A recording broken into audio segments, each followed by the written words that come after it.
This is an assumptions question. The conclusion is that high intellect does not always lead to professional success. The missing link is between resolving professional challenges, often requiring thinking on the feet, and the conclusion that high intellect does not always lead to professional success. Our broad expectation from the correct answer choice is that it should strengthen this conclusion through a valid assumption, which fills the missing link and must be necessarily true for the conclusion to hold.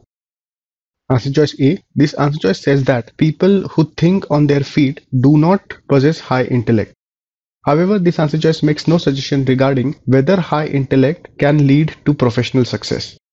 So this answer choice is just additional information and does not strengthen the conclusion. Also, this answer choice cannot be a valid assumption because it does not have to be true for the conclusion to hold. So let's eliminate this answer choice. Answer choice B. This answer choice says that intellect as well as thinking on the feet is required for professional success. If this is so, it indicates that intellect in the absence of thinking on the feet may not lead to professional success.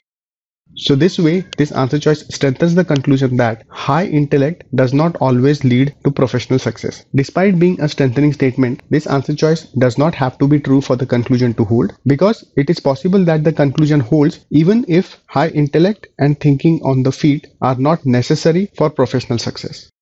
So let's eliminate this answer choice. Answer choice C. This answer choice says that high intellect does not always help in thinking on the feet. So in other words, this answer choice says that high intellect and thinking on the feet are not correlated.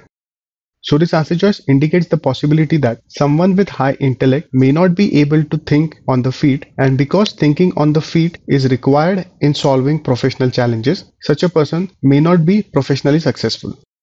So simply stated, this answer choice strengthens the conclusion that high intellect does not always lead to professional success. Also, this answer choice has to be true for the conclusion to hold, because negating this answer choice would mean that high intellect helps in thinking on the feet. In such a case, if someone has high intellect, that individual is also likely to be able to think on the feet, and hence the person may be professionally successful. So negating this answer choice weakens the conclusion, and this answer choice indicates an assumption.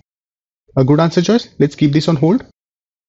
Answer choice D. This answer choice says that focus on intellect will lead to only partial results when it comes to training people to be professionally successful. So this answer choice basically says that intellect can only lead to partial success. If this is so, it strengthens the conclusion that high intellect does not always lead to professional success. However, despite being a strengthening statement, this answer choice cannot be an assumption, because this answer choice does not have to be true for the conclusion to hold. It is possible that high intellect does not always lead to professional success, even if focus on intellect leads to no results rather than only partial results. So negating this statement does not necessarily weaken the conclusion. So this statement is not an assumption. Let's eliminate this answer choice. Answer choice E. This answer choice talks about non-intelligent people and their ability to think on the feet. So basically this answer choice says that non-intelligent people may be professionally successful. However, this answer choice doesn't suggest anything about whether high intellect leads to professional success. So this answer choice is just additional information and does not strengthen the conclusion. Also, this answer choice does not have to be true for the conclusion to hold. So this answer choice cannot be an assumption. So let's eliminate this answer choice. C is the correct answer choice.